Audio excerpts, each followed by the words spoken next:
The title from Emmett Fox is Coming of Age. As you grow in spiritual power and understanding, you will find that many outer regulations will become unnecessary. But this will be because you have really risen above them. This point in your development, where your understanding of truth enables you to dispense with certain outer props and regulations, is a spiritual coming of age. However, this spiritual coming of age cannot be hurried or forced, but must appear when the consciousness is ready, exactly as the flowering of a bulb can only be the result of natural growth. You have to demonstrate where you are.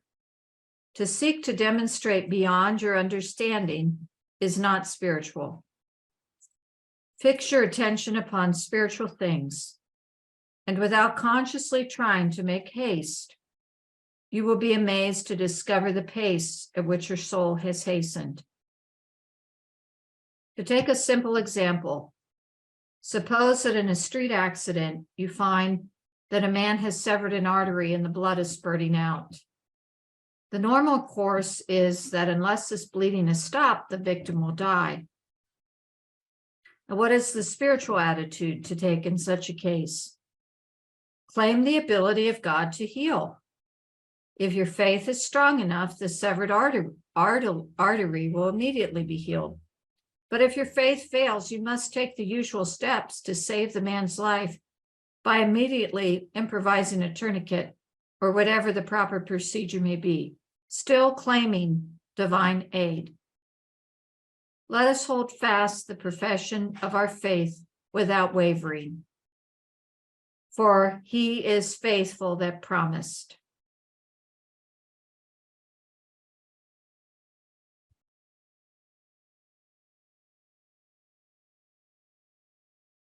So today I'm sort of combining and extending the previous two talks to remind you, or for those who are watching later, the talk Jesus, Reincarnation, and You, and Standing on the Shoulders of Our Ancestors.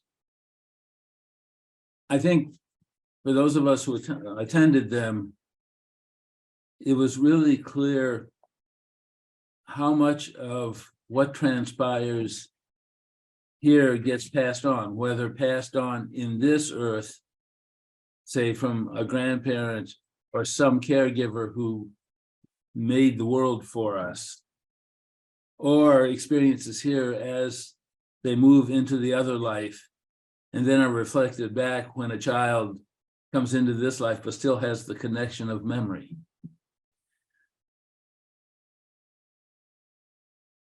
This talk sprang from an interview that was played on the radio with Ahmed Jamal, the great jazz pianist who just recently died.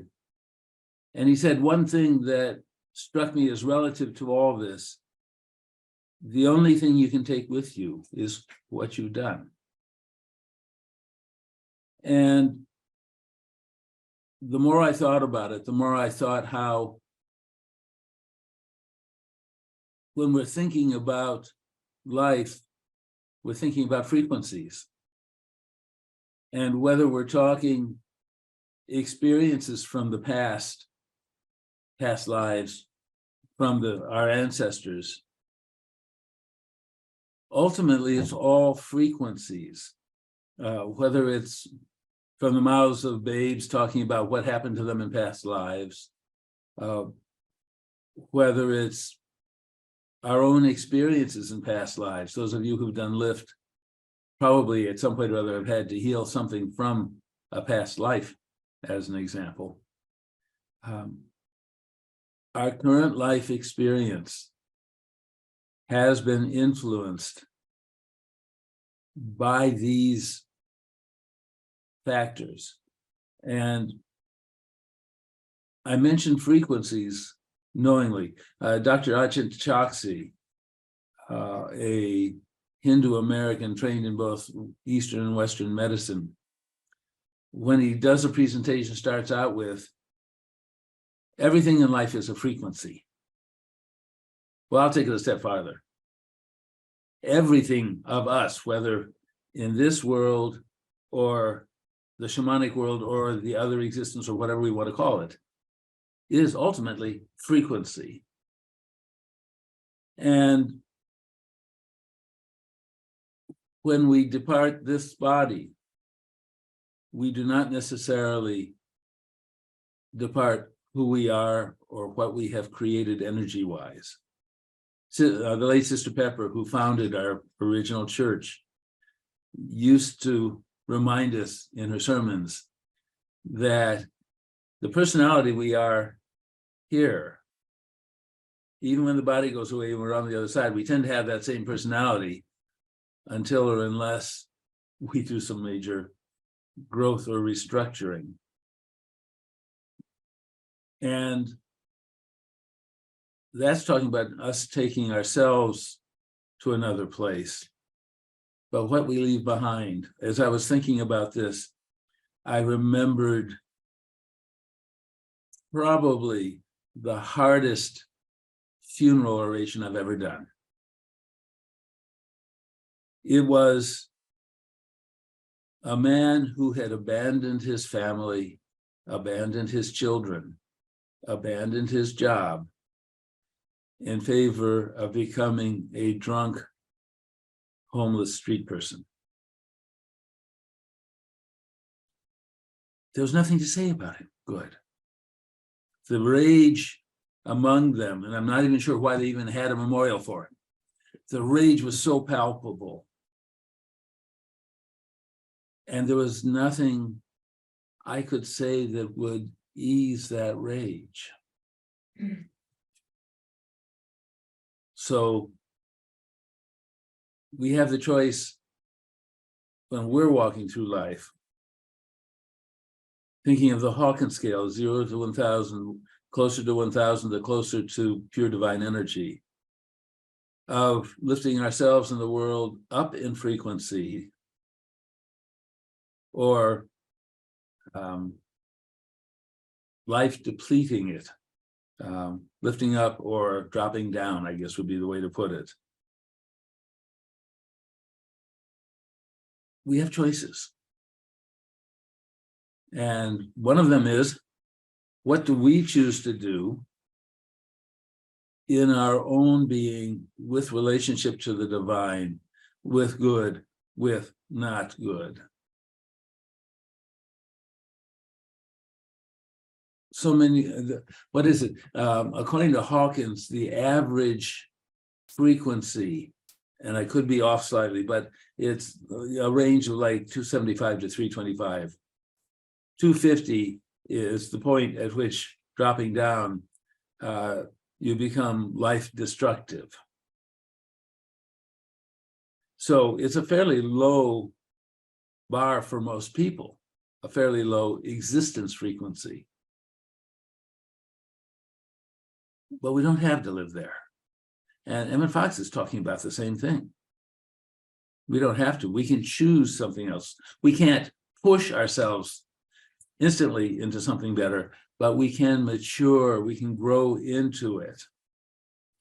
We can decide to move ourselves, to take actions designed to help us lift ourselves and the energy around us in frequency, in good, if you will. And that affects not just us, not just the bodies, our family, our friends, but the very earth itself, because it is part of our frequency, part of our being. It responds. Think, for instance, of the various scientific studies where they take different plants, and one set of plants they talk very lovingly to, and the other part they berate. Beautiful growth, wilted, withered. What are we going to do? That's our choice. I suspect, by the way, that the law of tenfold return ultimately relates to the results that our accumulated energies generate in our lives. If we're generating positive, then the positive comes back, multiplied. If we're generating down energy, we're going to get that back in spades. So definitely intellectually, there's an advantage to leading a life here on this earth that generates significant good, significant higher frequencies. But what does that look like? What does that entail? What are the possibilities? So I found myself thinking of people who were down dropping and uplifting in their lives here. And I know for myself, I tend to think in terms of names. So down droppers, big names: Hitler, Putin, Idi Amin, Stalin, Mao, Bull Connor, the guy who attacked all the marchers at Selma, Adolf Eichmann, who incinerated so many Jews and gypsies and gays. Or how about the big cheater, Lance Armstrong? Those are big names. Most of us will never get there, but we shouldn't limit ourselves thinking, oh, I can't possibly do something that bad or be that bad. Let's look at smaller people who detract from the well-being of the earth. In other words, you can do plenty of damage even when you're a no-name down dropper. Like the so-called Christian pastors who've chosen to go for political power by selling hate rather than selling the divine love that they were originally tasked to. How about child abusers or the enablers of child abuse?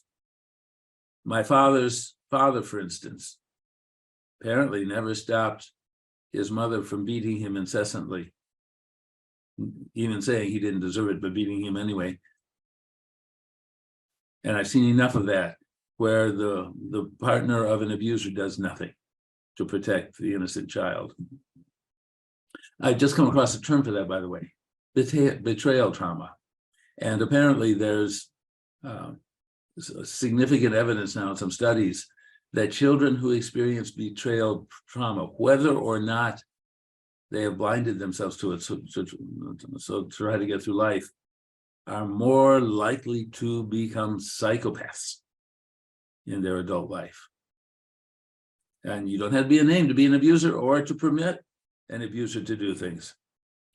Then there's shoplifters, no names, except they do it often enough. There's a Kroger about 5 minutes from here that closed because they were losing so much money to shoplifting. And there's a whole grocery desert now because some shoplifters did their dirty deed. There's teachers that toxic teachers. I can't even get it out. My 6th grade teacher made me the laughing stock the whole year. Boy, did it destroy me. Or I've been in restaurants and witnessed someone at another table being really nasty to their waiter. You can be small and still put lots of bad energy out. I also know someone who never tips at restaurants because he doesn't believe in tipping. Doesn't matter that the person's not making a living. So any no-name can do damage just about anywhere they are. Leaving wounded families, wounded staff, wounded employees. We don't have to see ourselves as big to do lots of damage. But we can make choices. Now let's think about people who lift up. Think of Oprah, for instance, Nelson Mandela, Winston Churchill. Here are big names. Mahatma Gandhi, Martin Luther King, George Washington Carver, Booker T. Washington, Teddy Roosevelt, Eleanor Roosevelt, at a time when women were supposed to be silent and invisible.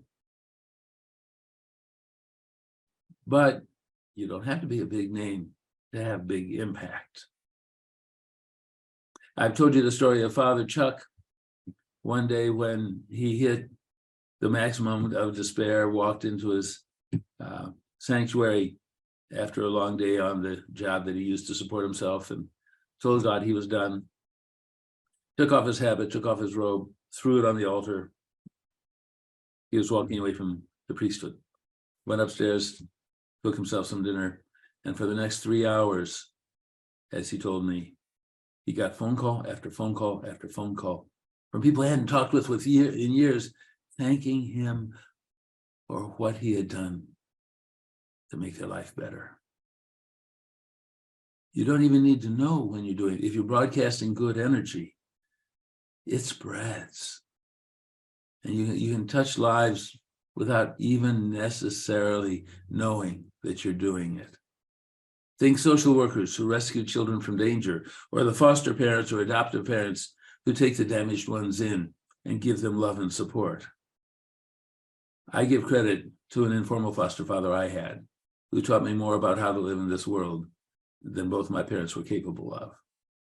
To this day, once in a while, I say thank you to Bill Hayden, even wherever he is. He deserves it because he made that big a difference in my life. All of us are capable of that. I suspect we have, each of us, a memory of at least one teacher or professor who showed us what we were capable of, or showed us kindness when we were missing it. I see people walking up and down the street, picking up the trash to throw away. That's good energy. Wilson Palmer, who some of you know from when he attended here, every year for 3 months, he donates his time helping seniors and the poor prepare their tax returns for free. That's lifting up. I think I've mentioned from time to time how my mother, even walking down the street, would find something neat to say to someone passing by and tell them. Or the shop clerk where she was shopping, she'd give them a compliment. So that when she died, they all showed up at the wake to remember her with fondness. Her comments, her positive observance of them made that much difference to them. Or for that matter, how about the wonderful people who adopt homeless cats, dogs, other pets? They're giving love, sharing love. And there are some who specialize in adopting those who are in severe medical need. That's an extra burden, and yet they're doing it, they're lifting up. So when you make your choice, do it from the Spirit. Follow God's leading. But there's also a rational component. Because we carry with us whatever we've generated.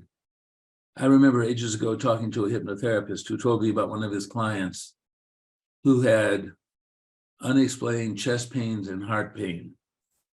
All the medical tests said he was fine, but these were disabling. And so my friend took him back to past lives through hypnosis. And they found a life where he'd been the leader of Roman centurions who had slaughtered a bunch of Christian children and women. And that in that life, he'd fallen on his sword when he realized the horror he had created. And to this lifetime, he was still unforgiving himself and punishing himself. We don't need to carry that damage, whether from past lives or from this life. This life, we can make a difference in who we are, what we do, as long as we're here. We can forgive ourselves for errors in past lives. Lift is great at that. I'm sure there are other processes that are as well.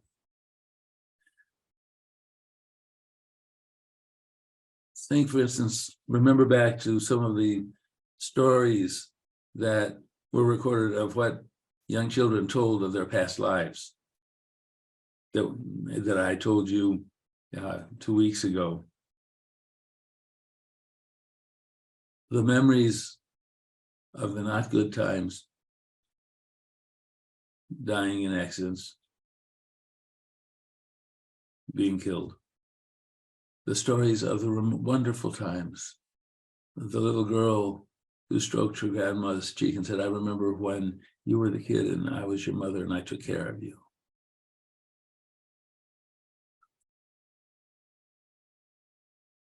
What we carry transcends worlds, transcends space, time, universes. Now, Sister Pepper always said to remember that God does forgive. We can forgive too. But we can also change our legacy in this lifetime. We have the capacity to change who we are and what we're contributing. In fact, there's a quote from Jesus that shows that Jesus understood that. This is from John. Get my glasses on here. I tell you the truth, no one can enter the kingdom of heaven unless he is born of water and the Spirit. Flesh gives birth to flesh, but the Spirit gives birth to spirit. You should not be surprised at my saying, you must be born again. Now, George Lamsa, who spoke Northern Aramaic, the same language that Jesus did, understood their colloquialisms, explained in his Bible translation, you must be born again, means you need to change your thoughts and actions. That's simple. So I found myself remembering a man I talked with who told me that at one point in his life, he was shaving, he looked at himself in the mirror, and he didn't like what he saw. And he vowed at that moment he was going to change who he was and what he did. In other words, he chose to be born again. I think it's appropriate for each of us, not only this week, though I'm prompting it for this week since we're having this conversation, but on a fairly regular basis. Look at yourself in the mirror. What do you see that you're proud of? What do you see that represents the divine of love? What do you see that is lifting up frequency as opposed to dropping down frequency? And then decide what to do or what needs to be done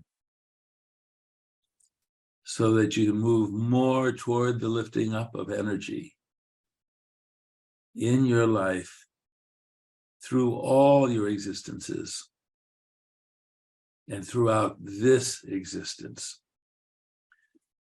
So with that in mind, I want to revisit some of what George Fox wrote that Phyllis read today. As you grow in spiritual power and understanding, you will find that many outer regulations become unnecessary. But this will be because you have really risen above them. This point in your development where your understandings of truth enables you to dispense with certain outward props and regulations is the spiritual coming of age. However, the spiritual coming of age cannot be hurried or forced, but must appear when the consciousness is ready, exactly as the flowering of a bulb can only be the result of natural growth. Fix your attention on spiritual things, and without consciously trying to make haste, you will be amazed to discover the pace at which your soul has hastened. And let that be our guiding post as we look ourselves in the mirror.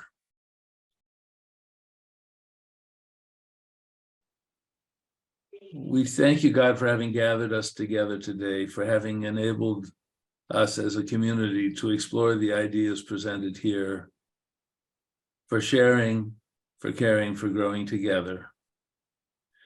We thank you for guiding our steps so we are ever fuller in your service as we are departed from here, walking through this earth. And we thank you for guiding us back here again so we can continue to share and care for one another. We give you full credit for all the good that you bring to each one of us, dear God. We say thank you, thank you, thank you, and amen.